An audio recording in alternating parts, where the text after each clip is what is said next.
Hello and thanks for staying on LN 24/7. This is Politics Now. My name is Morno Bala Bobo. Tonight on the show, we've got two things to discuss. First, we will start with Rivers' political impasse. We've been talking about it for some time now, but of course, it's not going anywhere anytime soon, so we'll keep talking about it. Here is a rundown of our talking points. We'll look at Fubara's power play, probe of Wike's administration, impact of wave of resignations in Fubara's cabinet. How is that affecting governance? We will talk with someone who is in Fubara's administration camp, I would say. And then lastly, we'll talk about the state of House of Assembly in the state and governance. Joining us later on the show, shortly, of course, is Newman Ogbunda, a member of the People's Democratic Party in Rivers State.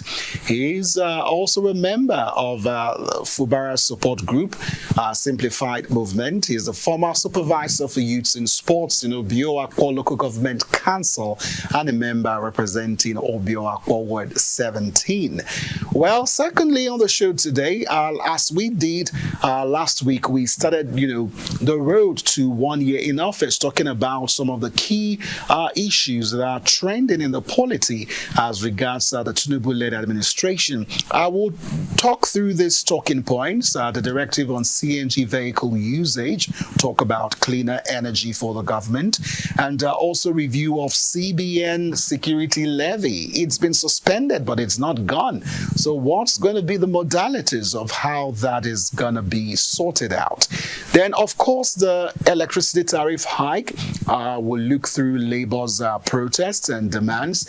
And, of course, our looming ASUU strike. There is a 2 weeks deadline. How far about all of that? Joining the conversation tonight is Makara Igonuwari, who is a political analyst, and of course he's a politician and advocate for good governance. So let's go through the first topic. Let's just go through some updates for us to establish a very, very, interesting conversation. So you want to call all your family members together because this is really good stuff, I tell you. The Rivers State Governor, Siminalayi Fubara, has stated that his administration has defeated those who came all out to bring him down, adding that his detractors are now victims of their plots. Recall that Governor Fubara stated last week that most of the projects constructed and commissioned by his predecessor, Chief Nyesom Wike, were not fully paid for. He further said he is going to set up a judicial panel to inquire on how the affairs of governance were conducted in the state before he assumed office, a move which many political pundits believe is targeted at his immediate predecessor and estranged political godfather, Nyesom Wike. Now, Fubara has also called on the new Rivers State Attorney General and Commissioner for Justice, Mr. Dagogo Iboroma-San, to brace up for legal challenges ahead. Talk about power play. And matters took a twist with the news of 5 commissioners resigning last week. The Commissioner for Social Welfare, who gave absence of workplace progression as the reason for her resignation. You talk about the Commissioner for Transportation, who said prolonged political crisis is the reason for her resignation.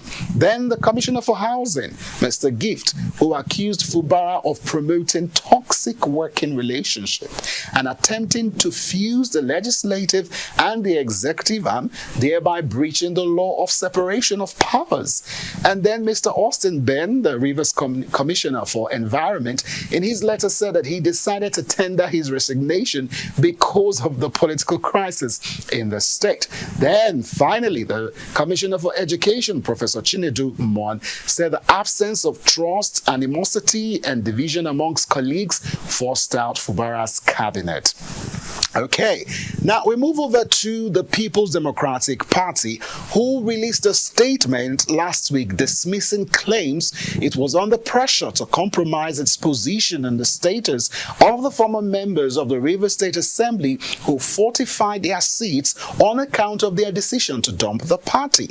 Joining us now on Politics Now to make sense of all that is going on in Rivers State is Honorable Newman Ogbunda, who is a member member of the People's Democratic Party in the state. Honorable, thank you for joining us on the show. All right, you're welcome. All right, you work closely with the governor, and I would like to know from you what the challenge is between your principal and the FCT minister. The issues in Rivers State is a very peculiar one. It's an interesting one.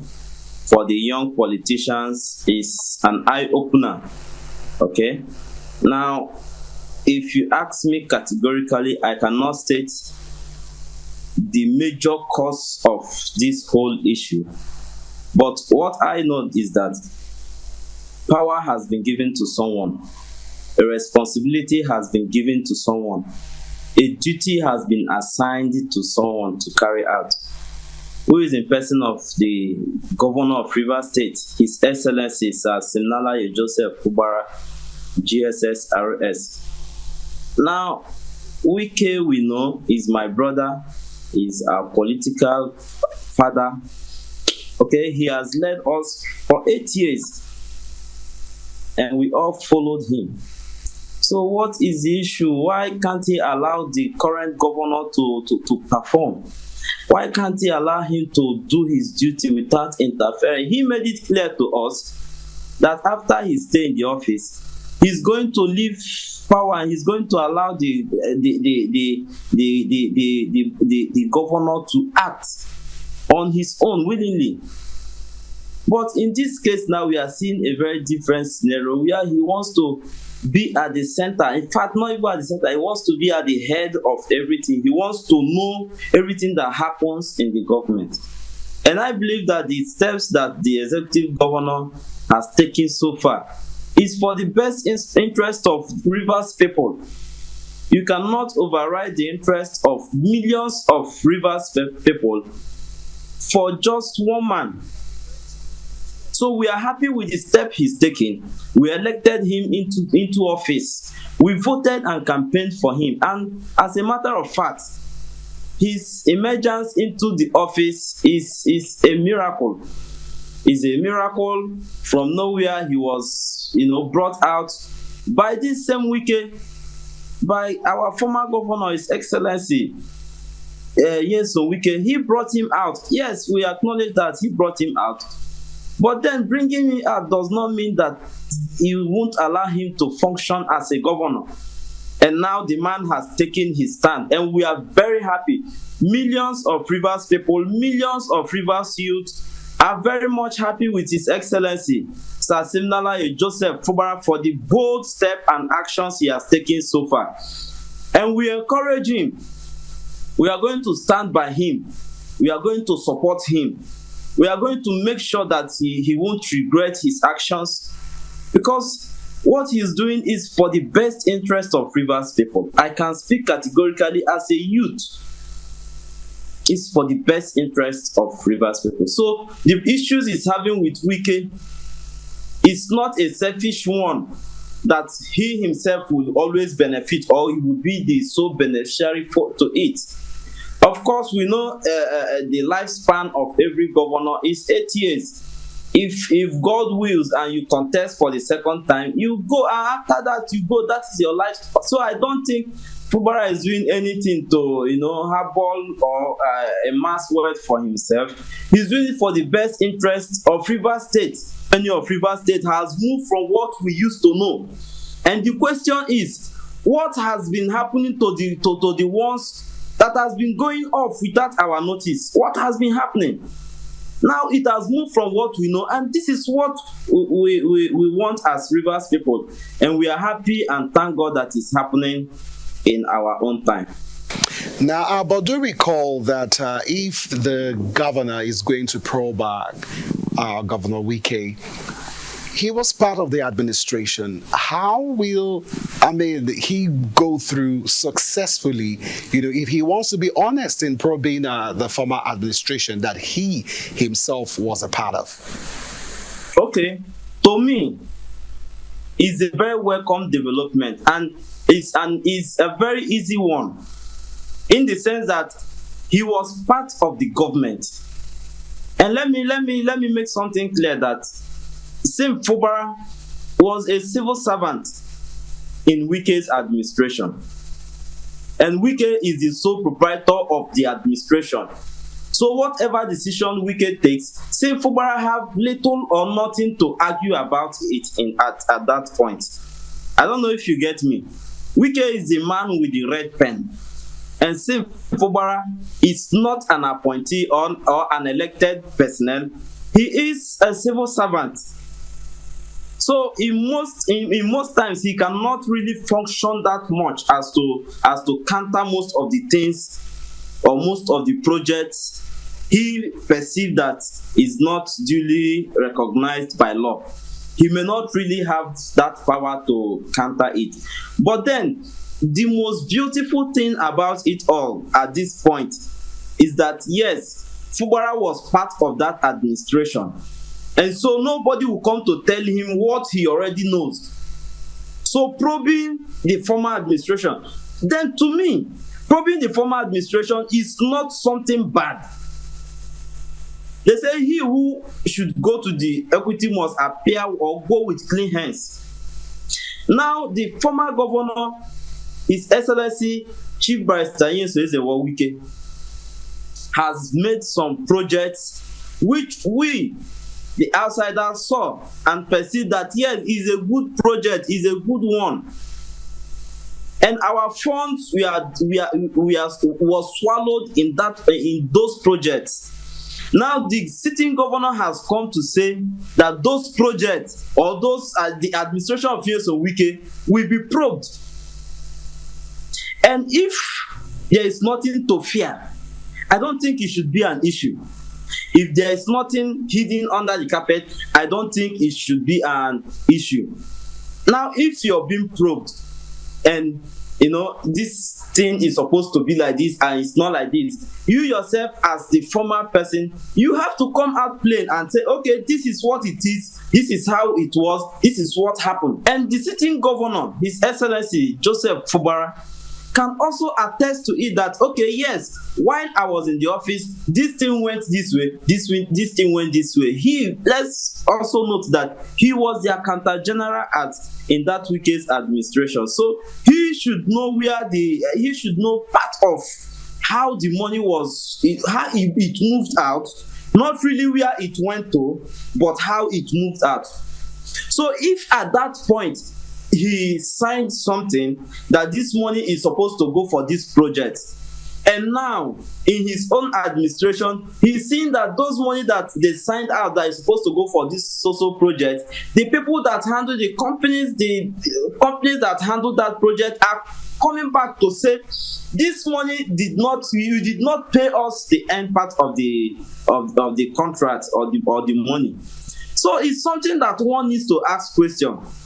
A very reasonable and conscious government would ask questions.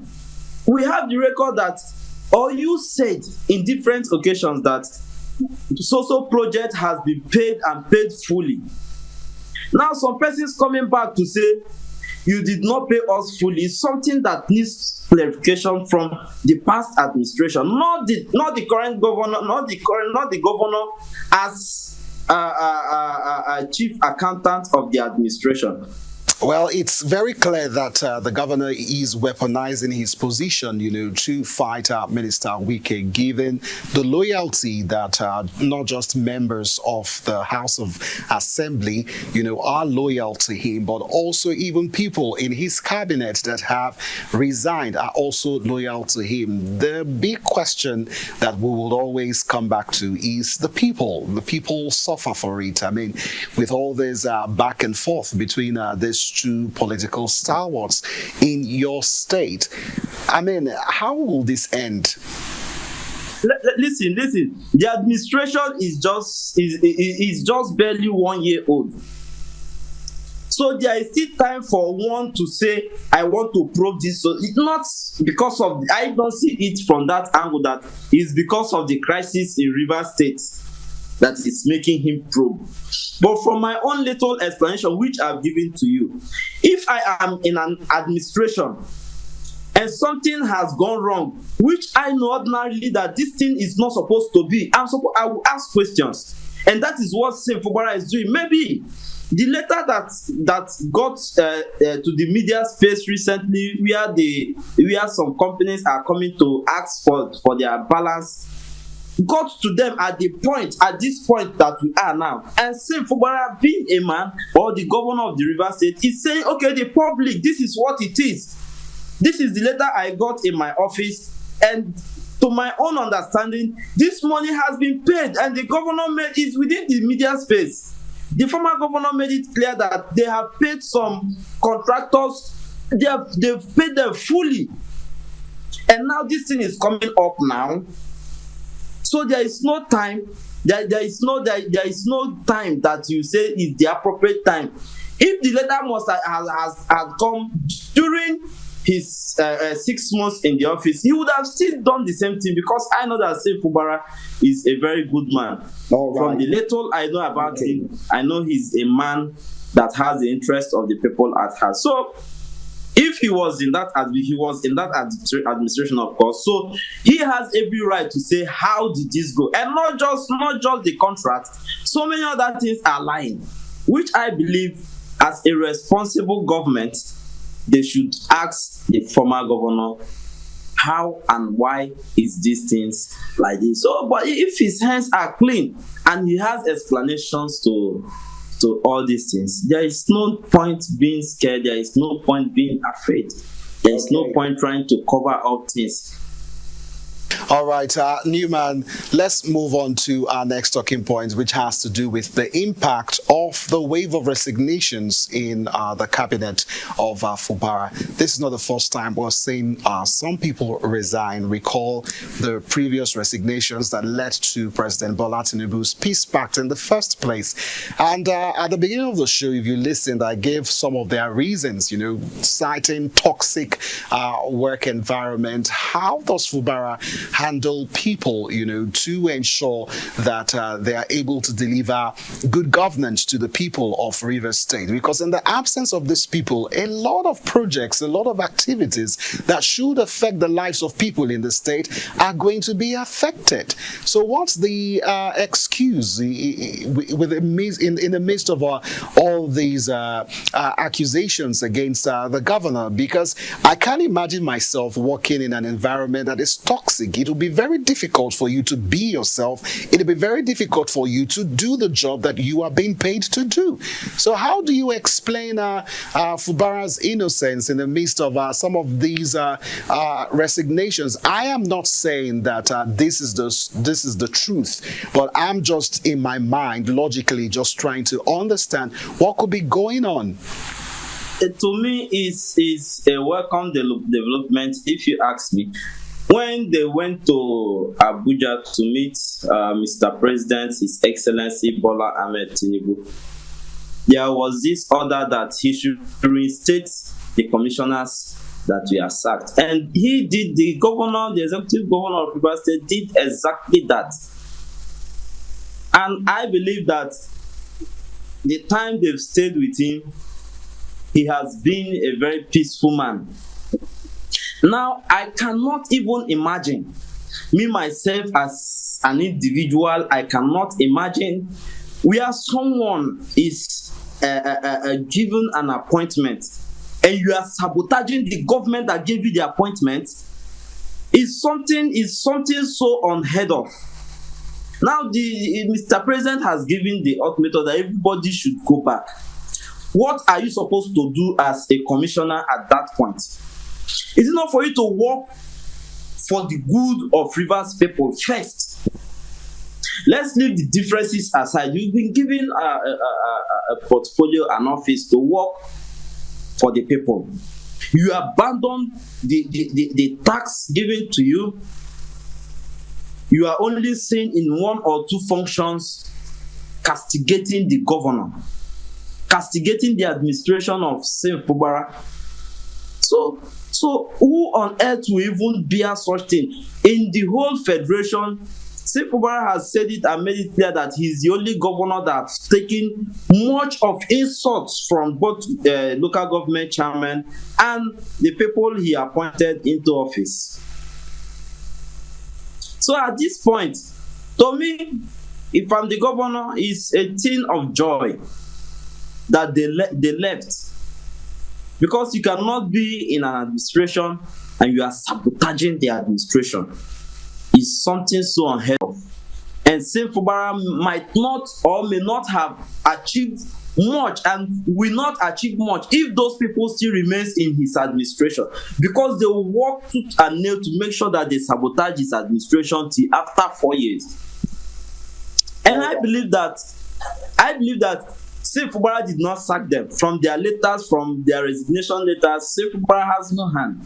It's just the God of Rivers State that is working for his favor, for the favor of Sim Fubara. That's why they willingly resigned. No pressure, nobody, no single soul, campaigned against them in their office. They willingly resigned from their office. So to me, it's a thing of joy that they left.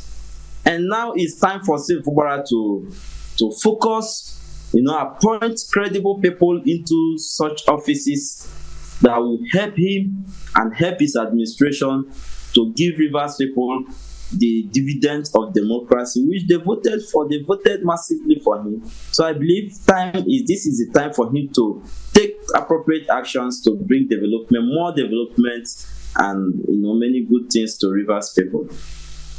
Honorable Newman, it just beats my heart that the people are the ones that are going to bear the brunt of all these, crises and drama, as you would call it.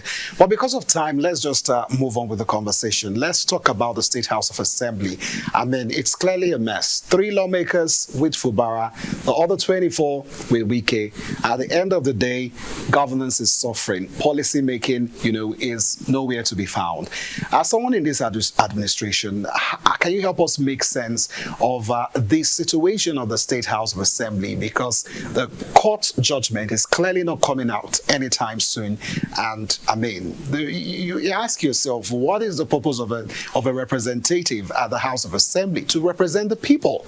And I mean, it's just so unfortunate that what has happened, and there is no clear way out in all of this, given the fact that the court judgment is still pending. What is happening? How are you getting around with what is going on? This issue of House of Assembly, the defected House of Assembly members from PDP to APC is very clear. It's there in our party's constitution. Even our former governor, His Excellency Chief Barrister Wike, has been an advocate of this particular incident, that nobody will carry his or her vote to another different party. It's there in our party constitution that if Party A voted for you into office and you're leaving that office without any crisis, no crisis, that means you are already declaring your seat vacant. So it's self-explanatory. They know that this is what they have done, and this is the resultant effect of what they've done to themselves. People elected you into offices. Now, at the Mr. President's intervention, that matter was brought up, and they were asked to return back to the party. Did they do that? No. Yet they sit and make laws. They override the governor's assent, and they do things that are not beneficial to Rivers people. And we voted for you into that office, and you have left you've carried our mandate to another party. You are going to leave the mandate, go to your party, no problem. We don't have any problem with that. You can defect, go to, but you cannot carry our mandate to another party. You cannot carry our vote to another party. It is very clear. So they've left, and since after the intervention of Mr. President, the governor has been patient, waiting for them. That is why he made that clarification that he has left them, because he wants to give them a floating. It was not a careless statement. If you look deeply into it, you know what he means. It means that they left the party, but he was expecting them to come back to the party so we can work together. All that we are saying is that come and represent the budget, come and represent the budget, but the one that Mr. President have told you, you refuse doing it. And in the eyes of the law, you have been suspended by the sitting Speaker of the House, Right Honorable Edison Eye. You have been suspended, duly suspended. Now, the matter is still in court, and you're still sitting, you're still making laws, and you're still overriding the governor's assent, and the governor is overlooking all these things, taking it. And now the governor has decided to work with the 3 persons that we are remaining. And it's allowed, it's permissible in this situation. Listen to me. That is what I'm trying to tell you. Now, in the law, in the eyes of the law, when other persons have defected, they've gone out, and you have just 1 or 2 or 3 or 4 persons. Within that 3 persons or 4, one person, they choose one person as their leader, as their speaker. Because the others have gone. You cannot wait for them to return, or you cannot wait till when INEC come to do a by-election that you will not have to work with the house. You have to work with the remaining ones, even if it's 2. It's there in the constitution. It's there in our party's constitution. So I don't think what the governor of Rivers State have done is out of line. No, he is very good in what he has done. And to those who have defected, I believe in my own philosophy as a man. When I take decision, I should be able to stand by my decision. Because in every decision you take, there is a consequence. There is either positive or negative. So as a man, you should be able to stand and say, this is what I took, this is what I decided to do, and I'm going to stand by it. There is no point you defecting. At the end of the day, you're running back. You are running back through the front door. You are running back through the back door. But Honorable Newman, it's just good for us to state the truth, because on both sides, one can argue that neither is right. The fact that the lawmakers defected from PDP to APC, that's an issue on its own. And then for the governor to just run with 3 persons alone, that is also wrong. So whichever way you want to look at it, I mean, it's just like, it's just confusing, because 3 people don't make up the entire population of the state that is representing the people at the State House of Assembly. And many will argue that if Governor Fubara truly wants peace, he would wait for the final decision of the court. After all, he's been waiting this long. We are still waiting for the court. But in as much as the courts are still yet to give their decision, you cannot be sitting. They are sitting. They are making laws. Are they supposed to sit? Are they supposed to make laws? Are they supposed to override the governor's assent? On what ground? You are not a party. You are not an assembly member. You are just giving a floating by the governor.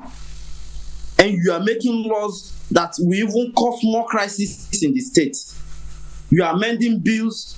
You are doing all manner of things when you are not illegal. Your sitting is so illegal.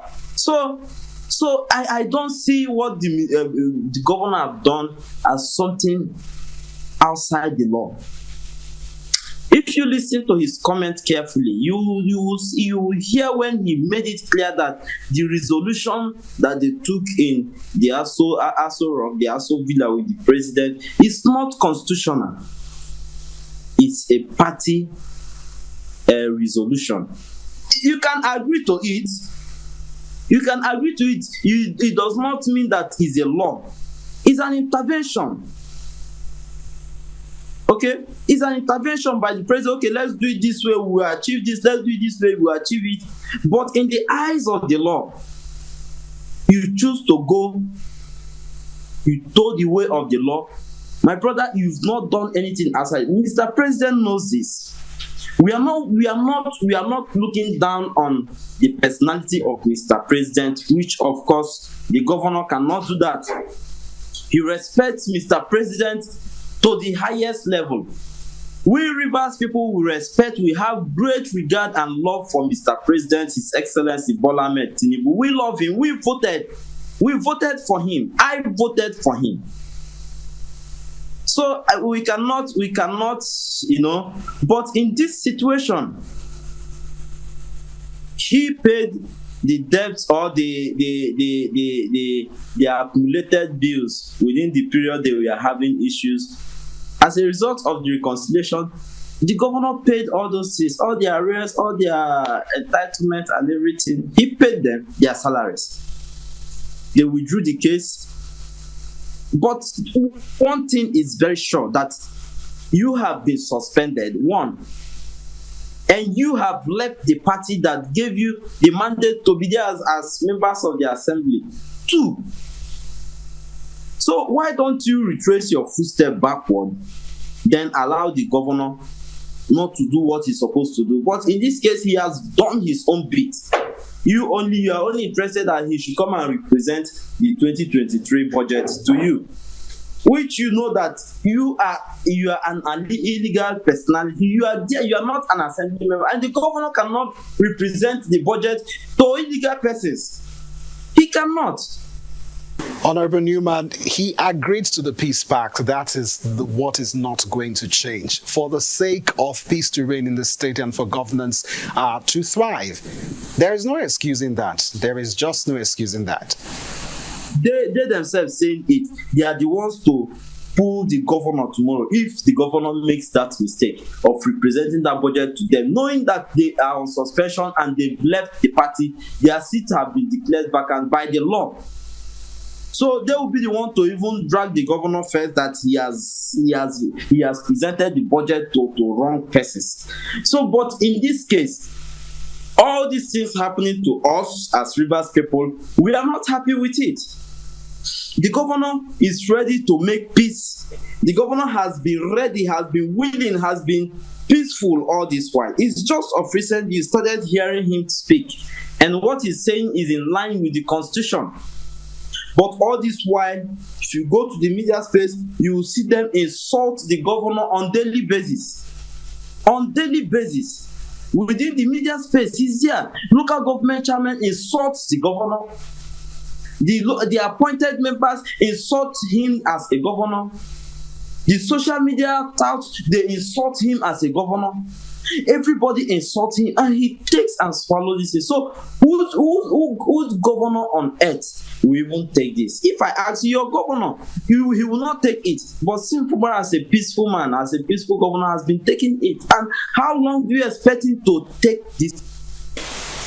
Okay, well, one will think that peace should be prioritized at all costs, pending when the law is, the verdict rather is given to put an end to all of this crisis in the states. It's really, really sad that our legal process in this country continues to be a major challenge and continues to affect the politics that in turn just affects the people in the state. Look at what is happening in Just Plateau and how those lawmakers lost their seats, and the same thing, still playing a big challenge for the people in Rivers State. It's really, really sad to see. But thank you so much, Honorable Newman Ogbonda, for sharing your thoughts with us on the issue, and we continue to pray that things go smoothly and this just comes to an end for the sake of the people in Rivers State. Thank you so much for being with us.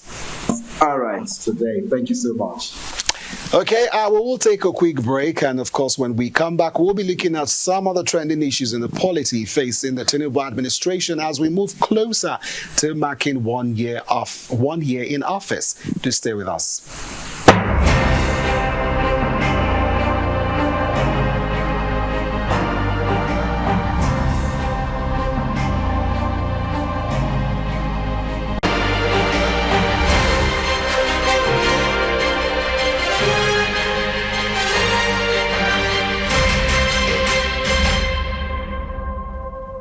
Our conversation tonight will start by looking at some of the policies and directives of President Bola Tinubu as we approach May 29th, a significant date which marks the president's 1 year in office. A lot of initiatives have been introduced by the president. Most of them have been heavily scrutinized with calls for rejection and suspension. Well, on our show today, we will be focusing on the following talking points. We'll look at a directive on CNG vehicle usage. We'll also talk about the review of the CBN security levy and electricity tariff hike, labor protests, and the looming ASUU strike. Yes, these are some of the key issues that is facing President Tinubu as he gears up to celebrate his 1 year in anniversary. And political analysts Makera Ogoniwari will be joining us virtually via video call. He is a politician and an advocate for good governance. So let's go to our first conversation, looking at a directive by the president and to all government ministries, departments and agencies to purchase compressed natural gas-powered vehicles. And the presidential spokesman, Andrew Ngalale, said that in line with President Tinubu's commitment to ensure energy security drive utility and to cut high fuel costs, the president has directed the mandatory procurement of compressed natural powered vehicles by all government ministries and agencies. Now, the Minister for Finance and Coordinating Minister of Economy, Wale Edu, at the FEC meeting on Tuesday also stated that President Bola Tinubu directed all memos seeking to procure petrol-dependent vehicles and that they will no longer be approved. Let's take a listen to what the Minister of Finance said. There's the opportunity. There are 30,000 conversion kits coming in. That's through the government initiative, and any private sector person that is enterprising can also bring their own.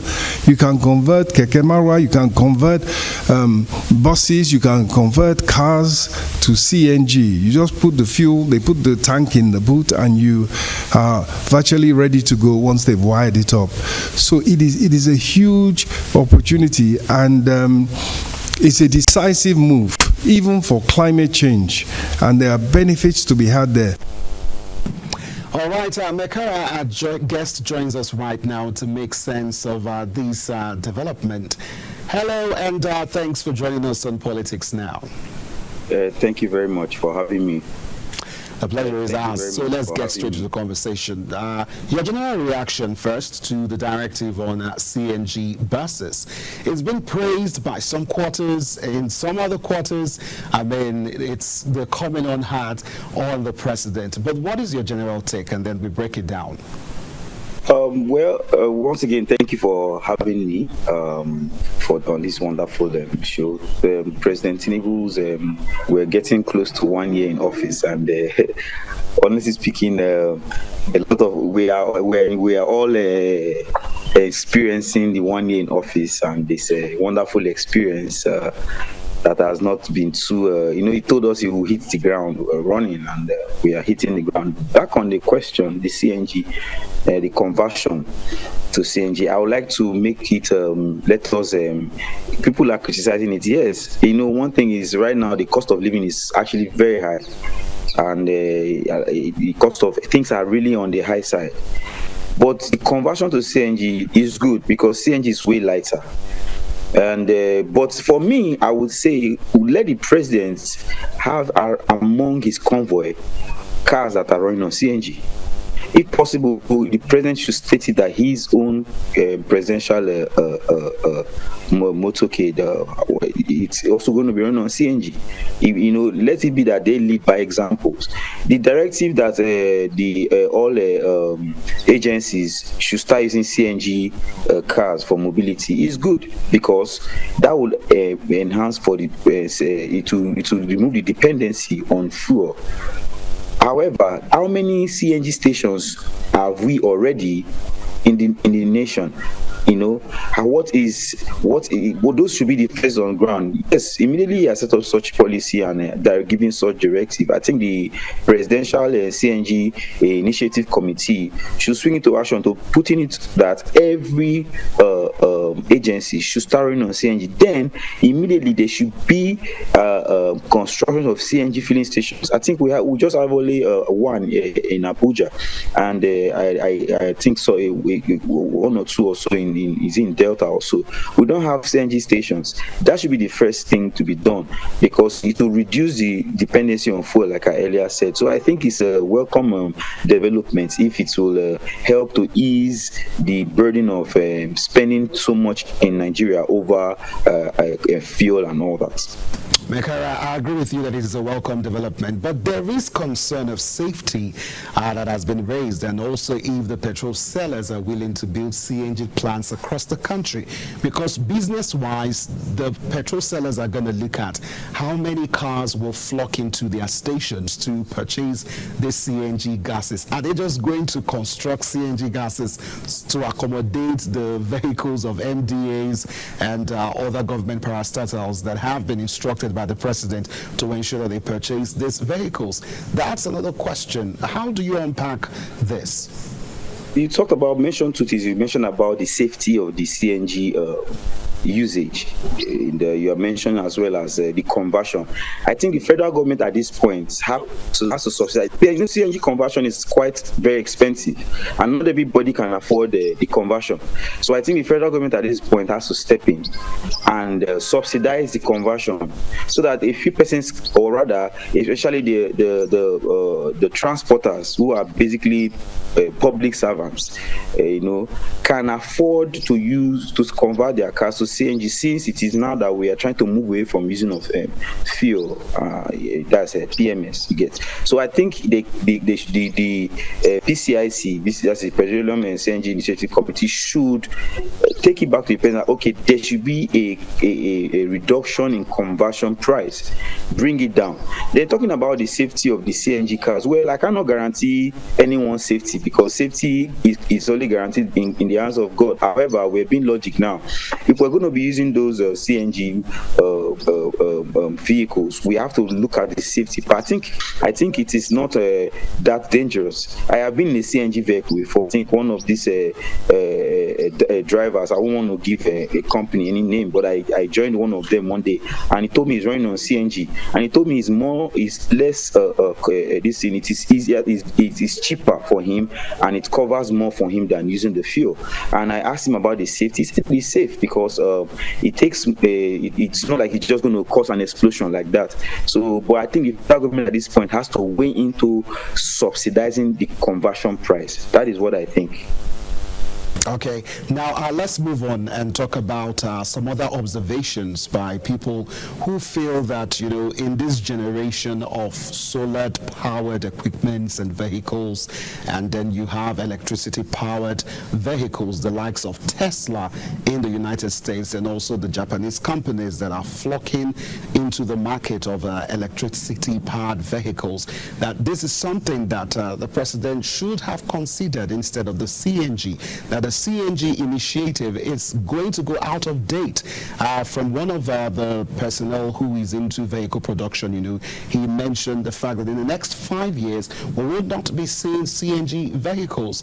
So I don't know how the government is going to be able to navigate all of this, but you look at a nation like Nigeria, Mekara, and you discover that we have so much intensity in terms of the solar energy that's always coming on this side of the planet, talking about Nigeria. So what have we done with solar power? Yes, we've been able to have solar powered homes, with all of the panels and all of that, but how can we, bring innovation to create alternative sources of power to fuel our vehicles? And blaming the government that this move was not really thought out. What do you make of these people with this line of thought? Well, solar-powered vehicles is also a welcome development. Whatever will put Nigeria on the map to challenge the status quo, to be like the other developing nations, it's a welcome development. We have abundance of sun. I think they should have also brought in that solar energy more into giving people light, to reduce the dependency on the so-called electricity and all that. But then some people opting out of it. Well, now that Tinubu has directed that all MDAs should purchase CNG vehicles and all that, the market will become bigger. So those who are wanting to go out, I think, may start having a second thought to come back into venturing into the business, because at this point you have people who are already going to be buying your products. So, but using what's it called, solar powered vehicles is still a welcome development. Whatever will ease the pains and sufferings of Nigerians should be a welcome development, and the federal government should immediately step into action to making sure that such a wonderful gesture is taken. So at this point, people are bringing suggestions to the president to see how it can easily alleviate poverty and reduce the pressure on the Nigerians. So I think it's a good one. Whichever one, is it the solar power vehicles, good and fine. Is it the CNG, good and fine. Let us reduce the dependency on petrol. Let make the market, once demand is on high on a particular product, we have a tendency of making that product very expensive. But when there's a competition from different angles, the product becomes available and people are if people decide to make their choice. If I have a solar power vehicle, what about the days when whenever we're in the rainy season, there's no sun, I could decide to go to the CNG station and get the gas. What if I don't have a CNG and there's abundance of sun? I could use my solar power vehicle. Whatever will make Nigerians enjoy Nigeria should be a welcome development. Well, the person that is going to respond to that, Mekara, is the president, because he said they have held this country hostage for so long a time, and definitely, how far has he gone in, usurping that monopoly, will I say, that they've had over the oil production process in the country, most especially those who have benefited, during the subsidy era. But that is over.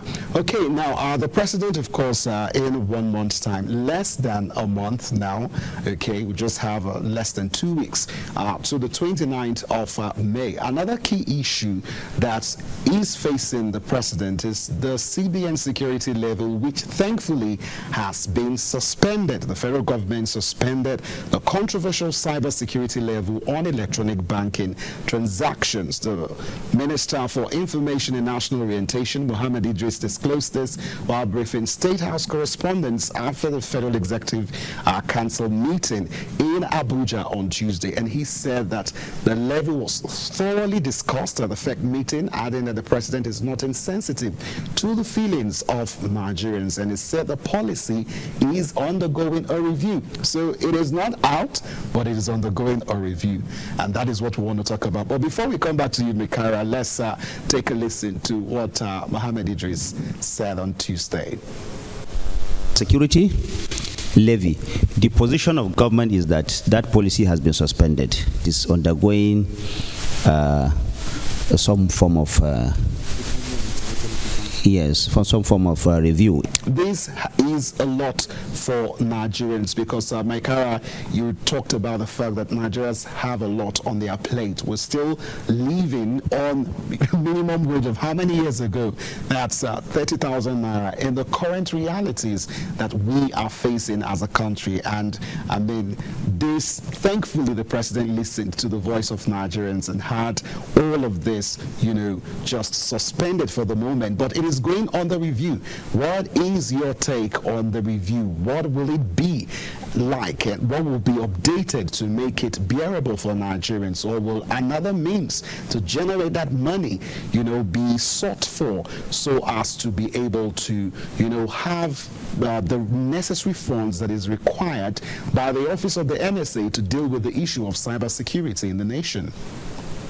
Well, on the part of the cybersecurity levy, for now, like you said, the federal government has instructed that it should be suspended for now. And from under President Goodluck Ebele Jonathan, it was it's supposed to be, and then Buhari, and now Tinubu. The truth is, or rather, should I say, my suggestion to it is one: I think such things for now, there are a lot of things that we don't need to bring on the table for now. Okay, what it's yes, we want to see how we can curb cybersecurity. We want to see how we can curb security, cybersecurity levy, and all that. Well, there are people who it affects. There are people who it's an advantage to them. You get those who it's not going to be an advantage to them will cry foul. Those who it's an advantage to them will say, "Oh, we applaud it." My question still goes: are these the basic things we need now? Okay, what business does an ordinary Nigerian have to do with cybersecurity levy, for crying out loud? However, why do you want to tamper with the little he's making from his transactions and all that? So the suspension, I pray, I hope, like you actually said, we hope that the federal government will keep to his word by keeping it on hold for now. I think President Tinubu is also trying to consider that there's so many things coming around and making it too everywhere. It's just choked. It's too cumbersome on people. So for me, for my take, I think for this now, the suspension is a good one. It shows he is listening to the people's cries, because it was all over the social media where a lot of persons were like, we don't need this thing at this point now. This is not what we need now. We are also faced with the coastal highway that has to connect with Lagos and Akwa Ibom now again, and I think he heard all those cries and had to cut out. So for me, I think everybody should just, for now, the president should allow him for now suspend that. That's all I have to say. All right, so let's move on, Mekara. Another big issue for the president is labor protest again over the tariff hike. And of course, there's just a whole lot under the pipeline. We'll come to other issues. But as you mentioned, the tariff hike is not really easy for Nigerians. Since the NERC announced the hike in electricity tariff across the nation for Band A customers, that is 65 naira per kilowatts to 225. You can imagine the increase. And the government has attracted condemnation, no doubt, from many sections of the country. And organized labor on Monday shut down the headquarters of the Nigerian Electricity Regulatory Commission, NERC, and the Transmission Company of Nigeria, also TCN, and the Abuja Electricity Distribution Company, AEDC headquarters, over the recent strike. And of course, organized labor is demanding a reversal. Now, Mekara, thanks for still being with us. Just like you've heard me say, the government is not ready to heed to the demand from labor to have this tariff, brought down. What is your reaction? I think the electricity tariff is. I will plead with the president. I will speak for a few Nigerians. I don't think some other persons have been affected, but for those, I will plead that the president should at least reduce the electricity tariff. It is too much. We are already going through a lot. I would just make it like a joke. We are hoping that there will be light at the end of the tunnel, and now we are finding out that even the light at the end of the tunnel is going to be too expensive to afford. So how will we survive? I think the president should consider, and they should subsidize this electricity.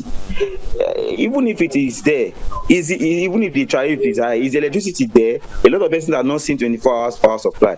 Some persons are not seeing it. Now we have been separated or segregated into bands. There's band A, band B, band C. All that segregation, it's funny. So for me, I will still call on the president, Mr. President, to please reduce this load. It is too much. The average Nigerian, young people like us who are probably on our own trying to make ends meet, even though ends will never meet, it is too much of a burden on us. We have not, the minimum wage has not come into act where people will be able to say, okay, my salary can be able to afford this. The high cost of living is everywhere. Food is going up. What you buy yesterday for 100 naira, today if you go into the market is tripled. Transportation, you buy fuel for almost 1,000 naira. I mean, it is too much. So I think the president should have pity on us, please. Still on you, Mekara, I want us to talk briefly on another looming issue that is facing President Bola Tinubu as he gears up to celebrate 1 year in anniversary in office, and that has to do with the issue of ASUU. The Academic Staff Union of Universities has threatened a nationwide strike, and the union decried the failure of the federal government to appoint a governing councils for federal universities. The union has faulted what it described as the nonchalant attitude of the President Bola Ahmed-led Tinubu two matters pertaining to academics in Nigerian universities. That's Professor Emmanuel Osedeke, who noted that it has given the president enough time to set things in motion, and he noted that the union is also concerned over the failure of the government to appoint members of governing councils for federal-owned universities. I mean, education is something that is very, very important, and the president, some would say he's trying his best, but at the same time, I think when it comes to education, all we've basically heard from this administration is the student loan, but the student loan does not affect the lecturers. It doesn't affect the people in the higher institutions. And of course, ASUU versus federal government is something that I've been seeing it playing even before I got into the university myself. So, Mekara, can you just let us in your thoughts regarding this issue of ASUU and now the federal government? Are we going to see another strike? For me, one thing we should understand that from the budgets allocated on allocation and monies allocated in Nigeria, does it really look like education is a priority? That's the first question.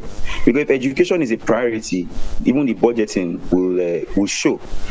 Now, ASUU, in fact, every student as a Nigerian, we usually put it in quotes. One of the courses you're going to study is called strike, because you must certainly enjoy strike. That is why most of the students run to private universities, which is not necessary. And the reasons that why these strikes are going on is just money. Or rather, yes, all of this goes around about money. So whatever the government needs to do to make sure that our nation is not a nation where in our academic policy there's always going to be a course called striking, is to attend to the needs of the ASUU and make sure they should come to it for once, for crying out loud. Is this every government, the Jonathan government, the Buhari government, and now the Tinubu government, there must be a table talk about ASUU. So I don't really know, because like I said earlier, looking at the budgets of the nation and looking at what's allocated to education, looking at what's allocated to health, looking at what's allocated to infrastructure, looking at can we take our time and look at it? Is education a priority in Nigeria? If it is, then the budgets allocated to it will speak for itself. That's all I can say. That's a very important question that you asked there. The budget that we enact for education, if it's not up to the UN standard, then we are playing as a nation. If children are the future, then why can't education have almost equal budgets with security? That is another thing that is very important, because if you don't deal with the issue of education, then insecurity in the country is going to continue to be a menace. Once again, thank you so much, Mekara, for being with us on the show. We'll go on a quick break. We'll be right back. Stay with us.